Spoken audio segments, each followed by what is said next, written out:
you can't call 6ix9ine a rat and point out all the rat and all the shit that he did wrong, while at the same time you got motherfuckers in your own city who has done what he did. You either gonna be a real nigga on this microphone, or you need to take your ass back to the trap house. Simple as that. It's a trap house somewhere for Big Bang. Hold on. Is Dawgface keeping it hot on Big Bank like this behind this 6ix9ine interview? It's been a whole lot of conversation about this interview with 6ix9ine and Big Bank. And my guy Dawgface taps in and talks about it, bro. He say, man, it's time for these street guys who's trying to come to these podcasts and, you know what I'm saying, being biased to their own city. They need to cut it out, man. Either you're going to be all the way in or all the way out. You can go to the trap or do whatever, but you can't be in this industry, man. That's what Dawgface saying, man. And he's saying, hey, bro, he don't even know why he went up there and sat with 6ix9ine, and knowing that 6ix9ine had that presentation waiting on him. Big Bang didn't know that. But we about to tap right into this content, though, man. Let's see what Dawgface got to say about 6ix9ine and Big Bang interview, man. Y'all hit the like, hype, subscribe, and turn on the notification bell so you can be notified, man. Let's get right into it. Dawgface. Dak, what's the word with you, brother? It's good, man. I was watching this 6ix9ine Big Bang video, and I think we're trying to wonder if 6ix9ine exposed the whole Atlanta, man. What you been up to, and what's your thoughts? I mean, my thoughts is that 6ix9ine, he accomplished what he wanted to accomplish. He wanted to get somebody in front of him who the entire city of Atlanta respected, and that was Bank. Okay. Mm-hmm. That was Bank. It was what it was. He accomplished what he wanted to accomplish.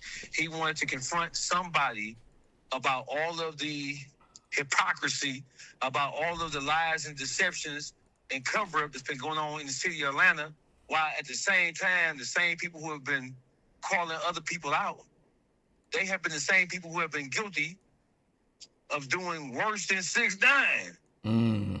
So do you believe him? And I'm guessing I'm asking you, where do you lie on the matter? I mean, listen, brother. 6ix9ine did what he did. He stood on it. He's standing on it. Whether you like it or not, whether you accept or acknowledge, whether you accept his reasoning behind why he did what he did, that's on you to accept it or not. But the fact of the matter is, just because he told on something, don't mean that he doesn't have the right to point out other people who have done the same thing but have received special treatment. All this shit about him being Mexican and Puerto Rican, man, what in the fuck does that got to do with anything? I don't even know why people are bringing up the fact that he's Mexican as if Mexicans are that much different from niggas. Where I'm from, Detroit, bro, Mexicans and niggas operate together.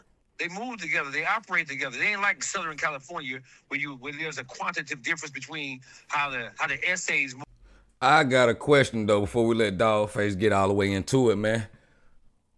Have 6ix9ine ever said what was his purpose of, you know what I'm saying, of all this chaos that he's causing? I ain't gonna say chaos, but all this commotion, you know what I'm saying, with the Atlanta rappers. What is his objective right now? Versus how the niggas move. Like in Detroit, bro, Mexicans, Puerto Ricans, Cubans, it's all the same shit. And him being Mexican, what the fuck? They gotta do anything. So he can't speak on shit that happens in the black community because he's Mexican. That shit sound slow as a motherfucker. Well, what do you think about he made some mentions towards a lot of Atlanta dudes, and he says they're basically alike. What do you think? They are alike. They are alike. They are alike. Don't forget, Atlanta is at the forefront of hip hop, bro. So a lot of what Atlanta artists have said about what ratting is, what ratting isn't, a lot of what they've been saying, that's what people have been biting off into. That's what people have allowed to kind of like run the show. And so you can't call 6ix9ine a rat and point out all the rat and all the shit that he did wrong, while at the same time you got motherfuckers in your own city who has done what he did, and in some situations is worse than what he did, but you don't want to call him out because you're friends with him. That's called selective gangsterism, bro. You can't do that. If you're gonna be a fair judge, if you're gonna be a fair arbiter, then you can't be operating with no bias, man, and you can't be afraid to call it like you see it. And all this, he Mexican and he told on somebody black. What the fuck they got to do with anything? Niggas tell on other niggas all day. Do we say that you especially wrong because you black and you told somebody black? That don't get nothing to do with nothing. I don't even know why he brought that shit up. I think that he brought that up because he was running out of excuses to justify the difference he was trying to make between 6ix9ine and somebody else. The rules are, according to Atlanta Hip Hop Elite, if you talk to the police at all, if you do anything but lawyer up, that's snitching. If you acknowledge anything, that's snitching. If you take the stand on somebody, that's snitching. Atlanta has been, I mean, 21 Savage, Young Thug, Gunna, Lil Baby, QCP, they set the standard for what ratting and what telling. And them all the major names right there, what he just named it, including Rollo, Fam Goon. And what snitching is. And then come to find out, y'all sit back, y'all judging people, but y'all just as guilty, if not worse, of violating the same principles and the same rules that y'all have criticized other people for. And that's why they're getting so much flack for it. It's not because snitching is new to Atlanta. It's not because people just trying to point the finger at them. They are under so much scrutiny, and people are on their ass because these are the same motherfuckers who set the standard, and come to find out. I'm going to ask y'all a question, though, before we get back into this Dawgface. Who do y'all think exposed the fact that, you know what I'm saying, they was harboring telltales down there? 1, I'm going to say Rollo. 2, Young Thug. 3, 21 Savage. 4, Lil Baby. Leave y'all answers in the comments, man. Let me know who y'all think. It was violating the standard the whole time. 6ix9ine was right when he pointed out. See, listen, we didn't necessarily know if all those people knew what was going on with Gunna, right? Whether you think Gunna is a snitch or not, I mean, that's up for debate. Whether you think T.I. is a snitch or not, that's up for debate. Whether you think QCP was wrong for what he did, that's up for debate. Whether you think Thug and what Thug did, all this shit is up for debate. It's a matter of personal opinion based on whether you like a motherfucker or not. Facts. That's what exactly what it is. Hey, so do you believe that Young Thug is a snitch? Young Thug, according to his own standard, yes. He went in the room and he was basically debriefed. Even though it was a state case, he debriefed for 2 hours.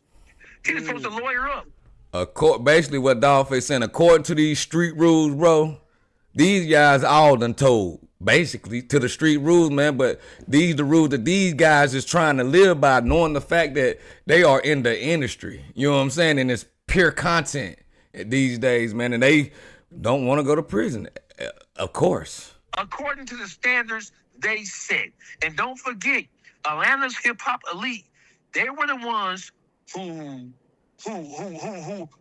established what the standard was. Don't talk to the police. Lawyer up. You ain't got nothing to say. Damn. Don't associate with rats. Don't interview rats. Don't do song with rats. Don't do any of that. Hey, listen, don't forget, Big Bank was one of the most vocal people. Thug was one of the most vocal people from a jail cell. He was vocal about what Kodak Black did in terms of taking that $1 million to do that song with 6ix9ine. Atlanta rappers, the Atlanta hip hop elite was more vocal about what Kodak Black did and whether it was appropriate or not. And they said it was inappropriate. They said it was wrong. Kodak Black had to justify, hey, listen, man, he gave me $1 million to drop a 16-bar verse on the song, and I dissed him on the verse. He gave me a... Are y'all taking that $1 million to do that track with 6ix9ine, even though he told? Leave y'all thoughts in the comments. I'm taking it, bro. I don't care about none of it. And give me that $1 million. $1 million to drop a 16-bar verse, and I dissed him on the verse. And they gave him flack for that. Well, Big Bang. 6ix9ine exposed the fact that he paid you to come to his humble abode and interview him. And when 6ix9ine first told, bro, it was crazy. I'm talking about everybody in the industry, bro. They not messing with 6ix9ine. They not messing with 6ix9ine. Especially them guys from Atlanta, bro. They was the main ones pushing that narrative. But I'm not, you know what I'm saying? Me personally, I'm not justifying this right here at all. I don't even think Big Bank should have went up there and sat with him, just from my standpoint, because you giving him the platform to throw us against each other, bro. That's basically what he's doing in this whole thing right here. And You went up there, contradict yourself, saying that when he first went to him, 6ix9ine first went down, everybody not doing nothing with him. But a couple years go by, time go by, snitching them became more, you know what I'm saying, popular, and everybody doing it. Now y'all sit down with him. That's where everybody is. People such as Whack 100 and, you know what I'm saying, everybody on the internet going at Big Bank about sitting down with him. Y'all gave these people complete HE double hockey sticks for sitting down with him. Now it's, man, I'm going to get my money. I don't care about it. He can't tell it now. You can't do it like that. Wait, did 6ix9ine pay for that? I didn't ask. He paid. Just watch it. You got to go back and look at it. He said that I paid you to be here. You're here in my house because I paid you to be here. Oh. That's crazy. So it's a lot of hypocrisy going on. So Atlanta is falling under a lot of scrutiny, and people are getting mad about it. And y'all point out, we did this, we did that, like it's brand new. No, we're not pointing out what you guys did or what you guys said because it's brand new or because we don't believe that it happens like that. We're pointing out what y'all said and what y'all did because y'all are Atlanta. They are the ones who defined in this generation of hip hop. They are the ones who provided the explanation. They're the ones who provided the standard. They're the ones who provided the game plan for what snitching was and what snitching wasn't, especially when it came down to hip hop artists. So Big Bank, you took $10,000 to go down there and do that interview. You acknowledged it. 6ix9ine put you on the floor. You acknowledged it. Was it worth it, Big Bank? You went out there, you took that motherfucking money. You took a bite out of the poisonous apple, the same way y'all said that Kodak Black took a bite from the poisonous apple. You took money to interview him. See, if he would have did that interview a whole lot earlier, like when it first went down, he would have got way more than 10 bands out of the situation. Get what I'm saying? But now it's cool to do it now because all your homies in the A have been exposed for telling. That's crazy. That's basically why he doing it to my knowledge. I ain't gonna say that's basically why he say F it, man. It's the code already messed up, so I might as well go ahead and get this money and sit down with 6ix9ine. That's what I'm thinking Big Bank is thinking, bro. But let's keep it going. So now we have to look back in hindsight at what they were saying about Kodak Black. Let's be fair. You guys said that Kodak Black was wrong. You know, even you're not a rat, Kodak, but you're a rat sympathizer because you did a song with a motherfucker who you know was a rat. And Kodak Black said, "Shit, I got that money, bro. It's about the money. It's about the business. You know, I don't give a fuck about whether he read it or not. That's none of my business. He gave me some money to do a verse with him. I wouldn't give a fuck if he was a Martian from the Andromeda Galaxy. I don't give a fuck. I'm gonna go get that motherfucking $1 million." And they said, "No, you're wrong. You shouldn't have did that. You violated street code." So what did Big Bank do when he got paid to go down there to 6ix9ine's house to interview him? And what are you interviewing him about? What's new with 6ix9ine? Did he drop an album? Drop a mixtape? Well, Is he in a movie?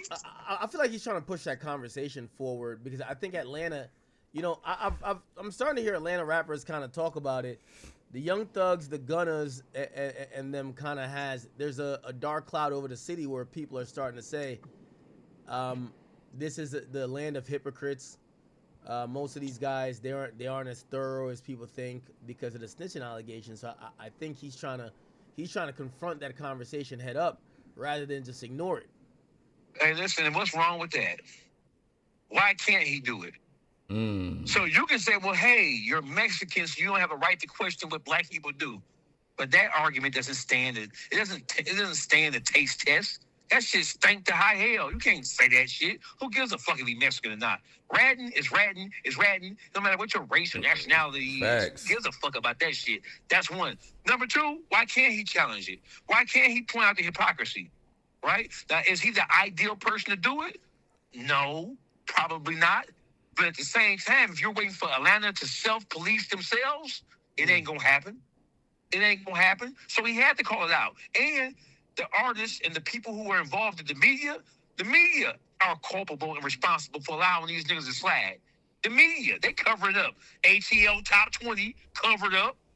Big Bank covered up. The motherfucker with the biggest balls in the city of Atlanta was Baby Jade when she confronted Rollo about that missing motherfucking page in them motherfucking transcripts. Baby Jade, she displayed more character and more real nigga shit than any of them niggas did.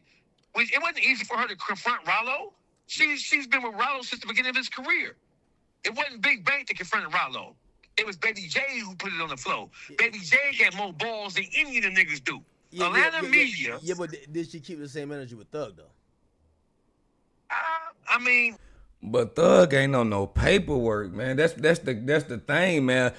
Technically, they say no talking to law enforcement, period, bro. You know what I'm saying? But Thug, I don't think Thug got nobody sent behind the walls. He ain't, you know what I'm saying, getting nobody locked up for damn show. You know what I'm saying? Ain't nobody go do no time. Ain't nobody died behind what Thug done said. So, according to the street law, he's a rat though, bro. But dang, that's crazy work, man. That's why the streets ain't fair at all. That's Banks' boy. So I mean the whole thing is, let's pass the torch. I already got Rollo together. It's y'all turn. It's one of you men turn to do it. Okay, And I see where you're coming from with that, dog. Thug wasn't on Big Facts. Thug was on Perspectives with Bank. So it wasn't on Baby J to confront him directly because I don't think he sat down with Big Facts. I think he sat down with Perspectives, a one-on-one with Bank, right? Yeah, one-on-one. Yeah, so what was Baby J gonna say about that? It was what it was. So I mean, listen, man, I like Bank. Facts. Bank is new to this space. He's new to this medium, and I think he's struggling with being what he thinks a real nigga is supposed to be, and being a media personality. Big Bank, you were voted, according to Complex, the 13th most powerful person in urban media, in hip hop. I'm gonna tell you this, dog. Big Bank wasn't nowhere near ready for this, bro. There was a blow to the gut for him, bro. He coming up there thinking it's about to be, a little mutual back and forth conversation. He didn't know that 6ix9ine been working on months, man. Probably done watched all Big Bank content, know what everything Big Bank does said about him and everything. So Big Bang, you should have been more, bring him to your house, bring him to your platform, even though y'all did put it on Big Bang platform. But this right here was done at 6ix9ine crib. So what y'all expect Big Bang to do? I feel like Big Bang did as much as he could, but it wasn't enough. I actually think 6ix9ine really cooked him. It was kind of, sort of, you know what I'm saying? But that only one thing that I didn't like about this interview, bro, when the thing that's going viral right now, when he asked him, like, why so much hate? And Big Bang told him, man, maybe because you know what I'm saying, Hispanic, you Mexican or something like that.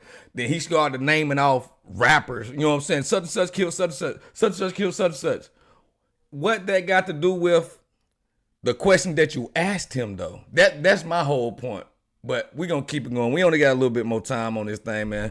Want y'all to leave y'all thoughts in the comment section, though. Media.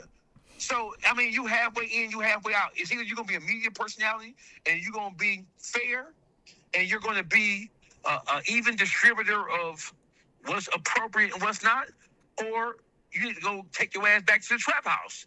You either going to be a real nigga on this microphone or you need to take your ass back to the trap house. Simple as that. It's a trap house somewhere for Big Bang. It's a dope spot for him to go crawl back into. Is it you a podcaster? You ain't. If you a podcaster, you can't be calling other motherfuckers out, but don't call out the motherfuckers in your backyard. That is called hypocrisy. Okay. All right, man, we gonna cut that right there, man. Y'all hear my guy Dawgface. He going off on Big Bank, man. He telling Big Bank, man, hey, either you gonna be a full-time street guy or you gonna jump your butt into these podcast world and call everything fair, straight down the middle. I'm gonna say the same thing, man, but this 6ix9ine interview, bro, I just don't think it was a good look for Big Bank. He got the money out of it. 10 bands, was that enough? You know what I'm saying? Was that enough? Y'all let me know what y'all think, though, man. Dawgface went crazy, man. He say, hey, bro, 6ix9ine had a point, man, but 6ix9ine point is kind of crazy to me. It seemed like he's trying to prove something, like he's still the realest guy in the world or something to me, but I don't see that, bro. I just think he need to go ahead and start streaming, making his money, because people gonna watch him regardless, bro. But I want y'all to get in the comment section, though, and let me know what y'all think about this Dawgface going in on Big Bank and what's your boy name? 6ix9ine, man. Shout out to Akademiks too, man. Y'all leave y'all thoughts. I don't know, just keeping it real. We're gonna call a ball, a strike, a strike. The Metaverse Umpire, BT Scoop, I'm out.